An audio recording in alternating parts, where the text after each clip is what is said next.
أعوذ بالله من الشيطان الرجيم بسم الله الرحمن الرحيم الحمد لله رب العالمين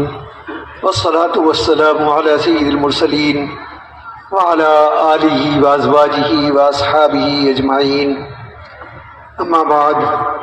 فقد قال الله تعالى في كتاب الحكيم ومن يتق الله يجعل له مخرجا ويرزقه من حيث لا يحتسب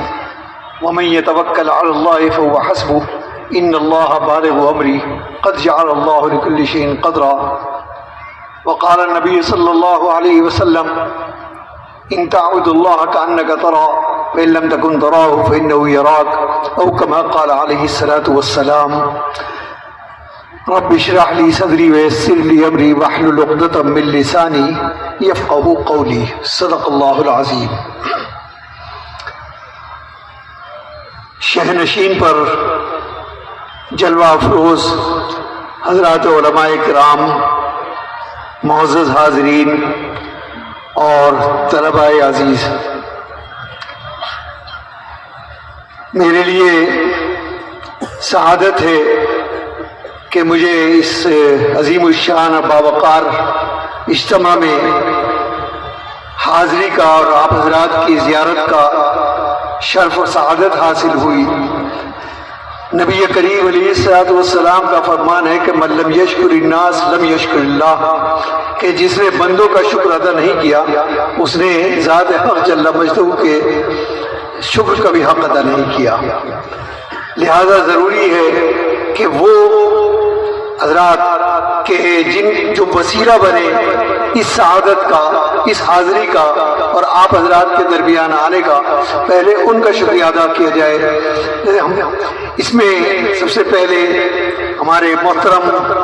و مکرم جناب حضرت مولانا مفتی محمد عمران صاحب مدظلہ اور ان کے تمام رفقاء کار، جن کی کوششوں سے، جن کی مخلصانہ دعوت پر یہ حاضری کی سعادت نصیب ہوئی، میں دل کی گہرائیوں سے ان حضرات کا شکر گزار ہوں۔ اللہ تعالیٰ اس اجلاس کے مقاصد کو برابر فرمائے۔ اس وقت میں نے آپ کے سامنے ایک آیت کریمہ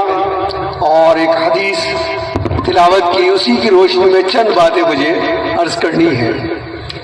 لیکن سب سے پہلے تمہید کے طور پر میں یہ عرض کر دوں کہ انسان کا ہر کام جو ہے وہ کسی مقصد کے تحت ہوتا ہے۔ انسان کا چلنا پھرنا، اٹھنا بیٹھنا، سونا جاگنا، کوئی کام ہو وہ بے مقصد نہیں ہوتا، اس کے پیچھے کوئی نہ کوئی مقصد ہوتا ہے۔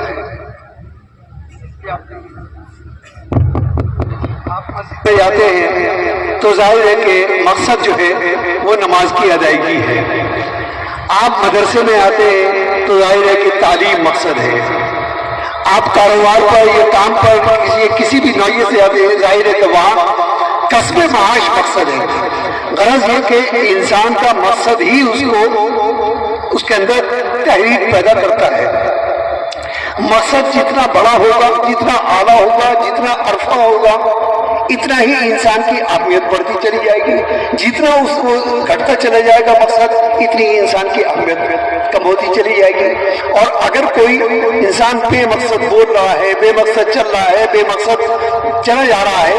تو لوگ کہیں گے کہ دیوانہ ہے۔ اگر بے مقصد بول رہا ہے لوگ کہیں گے دیوانہ ہے، بے مقصد چلا جا رہا ہے لوگ کہیں گے مجنون ہے۔ تو معلوم ہوا کہ اصل چیز جو ہے وہ مقصد ہے جو انسان کو انسان بناتی ہے، انسان کی اہمیت۔ تو ظاہر ہے کہ آپ حضرات یہاں پر تشریف لائے ہیں، اپنے کام کو چھوڑا، اپنی مصروفیات کو چھوڑا، اپنی ضروریات کو چھوڑا اور بصد شوق اس ادارے کے اندر، آپ اپنے محبوب ادارے کے اندر تشریف لائے، یہاں کی دعوت پر آئے، یہاں کے حضرات کے بلانے پر آئے، تو کوئی نہ کوئی تو مقصد ہوگا، بے مقصد تو نہیں ہے۔ تو اصل مقصد کیا ہے؟ اصل مقصد دراصل یہ ہے کہ پہلی چیز تو یہ کہ آپ کو اپنے محبوب ادارے کی رونق پہ اضافہ کرنا تھا، دوسری یہ کہ یہ آپ کا اپنا ادارہ ہے جو آپ کو کشش کھینچ لائی اس کی، اور تیسرا مقصد یہ کہ آپ کو یہ معلوم ہوا کہ حضرات علماء کرام یہاں پر تشریف لائیں گے تو کچھ نہ کچھ باتیں ہوں گی، تو ہو سکتا ہے کہ کوئی بات انسان کے لیے ہدایت کا راستہ بن جائے، ہدایت کا ذریعہ بن جائے، کیونکہ ہدایت دینے والی ذات تو اللہ کی ہے۔ تو بسا اوقات یہ ہوتا ہے کہ لمبی چوڑی بات جو ہے وہ انسان پر اتنی اثر انداز نہیں ہوتی جتنی ایک بہت مختصر سی بات جو ہے وہ انسان کے بعض دفعہ زندگی کے رخ کو بدل دیتی ہے۔ جیسا کہ نبی کریم علیہ السلام کی خدمت میں ایک اعرابی، ایک بدو جو گاؤں کے رہنے والے تھے، وہ حاضر ہوئے۔ ان کے حلیے سے، ان کے ہیت سے لگ رہا تھا کہ ایک طویل سفر کر کے آئے ہیں۔ ظاہر ہے اس زمانے میں اونٹ پر یا گھوڑوں پر سفر ہوتا تھا، ایک طویل سفر سے آئے،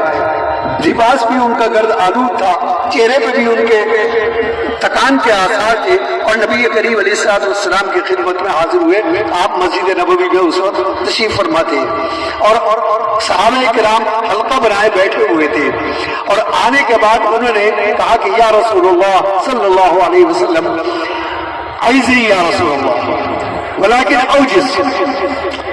کہ اے اللہ کے رسول صلی اللہ علیہ وسلم واعظ فرمائیے لیکن مختصر کیجیے، یعنی واعظ کیجیے، نصیحت کیجیے، تقریر کیجیے لیکن مختصر کیجیے گا۔